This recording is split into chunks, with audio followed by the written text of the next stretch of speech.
안녕하십니까, 다나성형외과 박재원장입니다.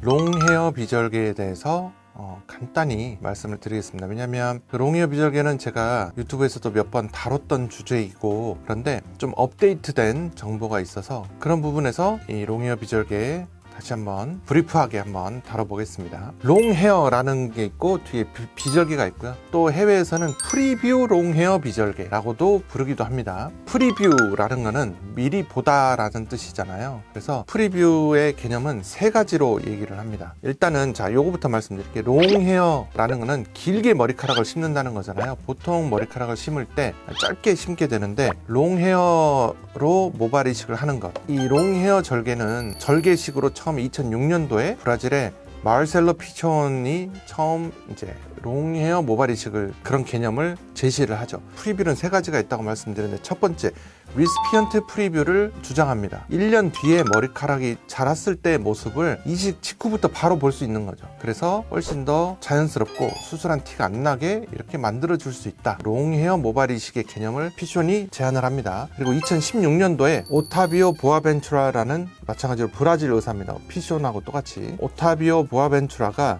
롱헤어 비절개라는 수술을 문헌상에 처음 보고합니다. 저는 이전에 이제 롱헤어 비절개 특허를 받았는데, 문헌상에는 오타비오가 먼저 이거를 소개를 하게 됩니다. 오타비오의 개념은 뭐였냐면 도너 프리뷰입니다. 채취 부위에 프리뷰가 된다. 무슨 말이냐? 긴 상태로 그냥 뽑으니까 어느 부위가 고갈되는지, 어느 부위에서 너무 많이 뽑았는지 이거를 미리 보면서 할 수 있다라는 개념이죠. 이 프리뷰 세 가지 개념 중에는 가장 약한 개념이 되겠어요. 어쨌든 롱헤어 비절개라는 수술을 처음 문헌상에 소개한 거는 오타비오가 맞습니다. 그 다음은 컬의 프리뷰입니다. 컬 프리뷰. 컬의 프리뷰는 모발을 길게 심으니까 그 모발의 컬을 정확하게 보고 컬을 매칭해서 아주 섬세하고 세밀하게 이식을 할 수 있다라는 개념인 거죠. 그래서 세 가지의 프리뷰를 이해하면 어떤 사람에서 롱헤어 비절개가 적합한가는 그냥 알 수 있어요. 그래서 이식 부위가 티가 나기 원하지 않는 사람, 리스피언트 프리뷰의 개념이죠. 몰래 수술하는 사람, 가족 몰래, 남편 몰래, 아니면 주변 사람들이 전혀 알기를 원하지 않는 분들, 그런 사람들이 이제 도움이 될 거고요. 때로는 특수한 경우긴 하지만 모발 이식 수술한 다음에 예를 들어서 일주일 뒤에 자녀분이 결혼해야 되는데, 내가 아빠인데 모발이 긴 이렇게 좀 참석을 하고 싶다, 탈모인 모습으로 가고 싶지 않다라든지, 뭐 1, 2주 후에 상견례가 있는데 남자분이 갑자기 해야 되는 경우, 어떤 특수 상황에서 수술 1, 2주 후에 긴 머리로 자신의 모습을 노출해야 되는 경우, 그런 경우도 없을 것 같지만 저도 여러 번 있었습니다. 그런 분들이. 그리고 아까 컬의 프리뷰가 있다고 했죠. 그래서 컬을 아주 세밀하게 매칭해 줘야 되는 경우, 가장 대표적인 수술이 눈썹입니다. 눈썹은 롱헤어 비절개의 가장 좋은 적응증에 속한다. 그 다음에 여자 헤어라인 수술이라든지 구렛나루 같은 경우에 이런 프리뷰 롱헤어 비절개, 그래서 롱헤어 비절개가 도움되는 적응증이라고 얘기할 수 있겠습니다. 예전에 제가 이제 처음 이 무삭발 비절개, 다이렉트 무삭발 비절개 이런 것도 제가 처음 소개했고요. 저희 병원에서 이렇게 무삭발 비절개를 많이 할 때에도 그거 뭐 되는 수술이야? 안 되잖아.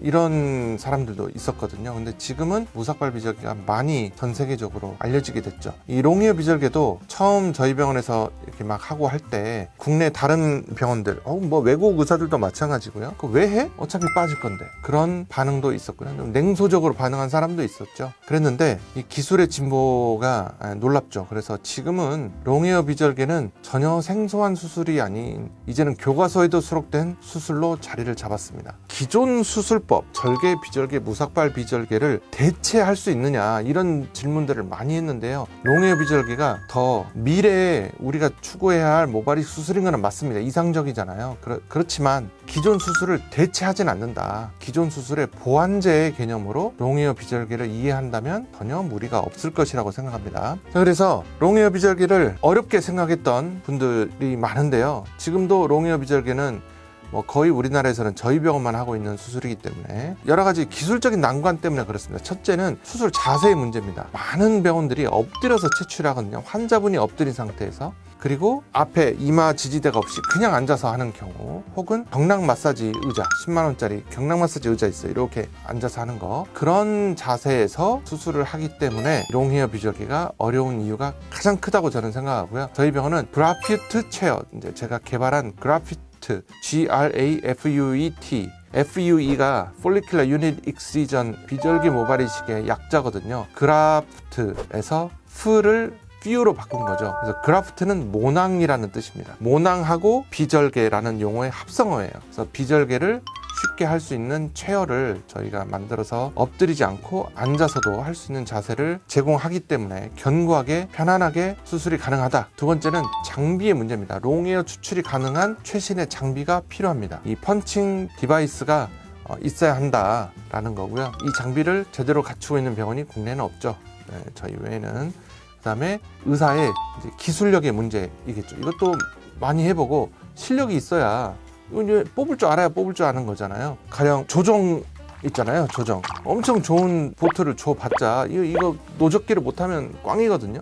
F1 스포츠카를 저한테 준다고 해도 F1 스포츠카 운전 못합니다. 그러니까 F1 스포츠카를 운전할 수 있는 실력이 있는 사람한테 그 차가 이제 의미가 있는 것인 것처럼 일단 할 수 있는 기술력, 스킬이 필요하다. 그리고 팀의 능력도 되게 중요합니다. 모발이식은 팀 수술이고 게다가 이렇게 난이도가 높은 수술은 팀이 제대로 서포트를 해주는 것이 매우 중요하거든요.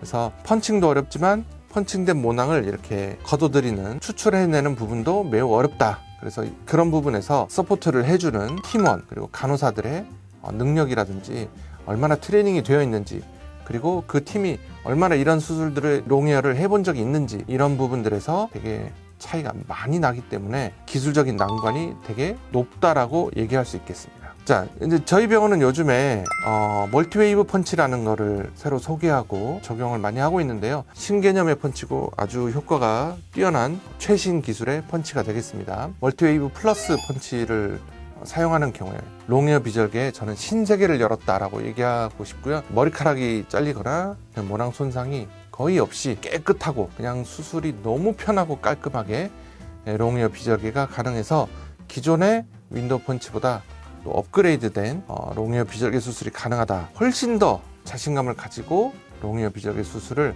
여러분들에게 권하고 또 시행할 수 있겠다라는 점을 조금 말씀드렸습니다. 제가 아까 말씀드린 그 적응증에 해당되시는 분들은 주저하지 마시고 저희 병원에 오셔서 상담을 받아보시면 롱헤어 비절개에 대해서 충분히 안내를 받으실 수 있을 겁니다. 이상입니다.